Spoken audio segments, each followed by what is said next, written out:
Hello, and thank you so much for joining me today for another thought from the Bible. I absolutely love this book. There is so much in it that is relevant to us today, so much that we can get out of it, and God is always speaking to us through His Word.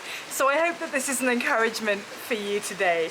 See, every year I read through the whole of the Bible. I do a reading plan that takes me all the way through in a different order normally each year, a different plan each year, and I also tend to read in a different translation each year because I find that helps me just to see things in a new way as I read through the Bible again. And so this year I've been reading through the Bible in the New Living Translation. And just a few days ago I was reading in the book of Proverbs, and there was one verse that sort of caught my eye. It's Proverbs 24 and verse 10, and it says, "If you fail under pressure, your strength is too small." That's not the most encouraging verse, is it? If you fail under pressure, your strength is too small. It kind of sounds a bit like, you failed? You must not have enough strength. And it made me chuckle to myself a little bit. And it's not a whole lot better in other translations. I looked it up out of curiosity. The NIV translation says, "If you falter in a time of trouble, how small is your strength?" And there's even an exclamation mark after that one. And then the Message paraphrase of the Bible says, "If you fall to pieces in a crisis, there wasn't much to you in the first place." Wow. It's not really one of those verses you want to put on a fridge magnet to encourage you as you walk by every day, is it? I can't really count how many times I have fallen to pieces in a crisis and crumpled a little bit under pressure. I think we've probably all been there at some point in our lives. Does that mean that we're weak? Does that mean that we are lacking in strength? Does it mean that there's not really very much to us? Well, the answer is a resounding yes.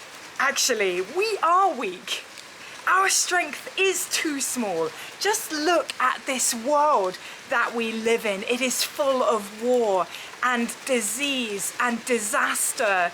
It's full of concerns, things that can fill us with fear and anxiety and distress, things that are just too big for us to cope with. Even the strongest person who ever lived would surely cower when faced with some of those pressures, when faced with some of those times of trouble. A couple of weeks ago on this very channel, I talked about David and Goliath. David, this teenage shepherd boy, standing up to a 9-foot giant with nothing but a sling and a stone in his hand, where Goliath was armoured and had fearsome weapons. David was not stronger than Goliath. If you had them having an arm wrestle, I can tell you who would win. Physically, David's strength was too small. And it's easy to look at that story and think, well, yeah, okay, he was smaller than Goliath, but David had something that I don't, right? His courage was on another level altogether. He obviously had what it took to do God's work on this earth. You know, you put me up against a giant, and honestly, I think the outcome's going to be a little bit different. I'm no David. It's easy to think like that, but the fact of the matter is we are no different. David's strength was too small, just as our strength is too small to face whatever giants crop up in our lives today. These talks are supposed to be a little bit encouraging, you know, Becky. What What is this? This doesn't sound very encouraging. You're telling us that our strength is too small, that we're not strong enough to face what is going to come against us in this life. Yes, but that's not a bad thing. See, when we get to grips with this idea, it is so freeing and so encouraging and so absolutely mind-blowing and incredible, because we are too weak, yes, but that is a good thing. We may fail under pressure, we may falter in a time of trouble, we may fall to pieces in a crisis, but God, He does none of those things. He is the constant when we crumble. His strength remains when our knees are knocking and we're trembling and we don't know how to cope or what to do. See, David was not strong enough, but when he came and stood against Goliath, he didn't come and say, I'm going to defeat you because of my own strength, my own courage. He said, I come against you in the name of the Lord Almighty.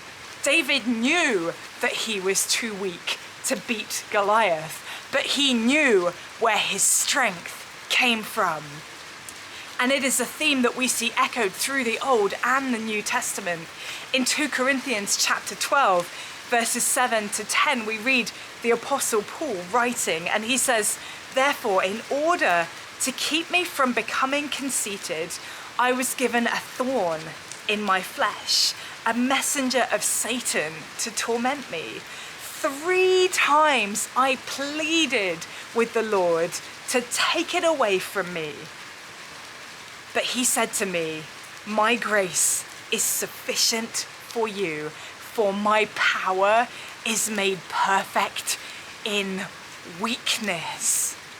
Therefore, I will boast all the more gladly about my weaknesses, so that Christ's power may rest on me.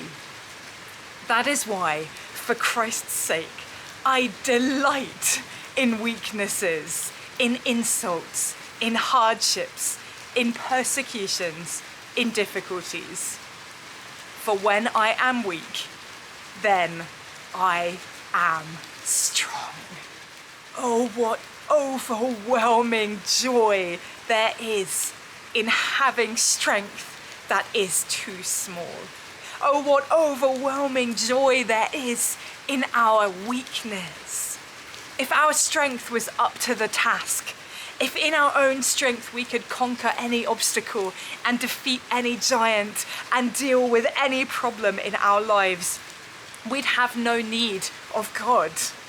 We'd have no need for him to enter the scene in an incredible way, providing for our every weakness, buoying us up when we simply can't do it on our own.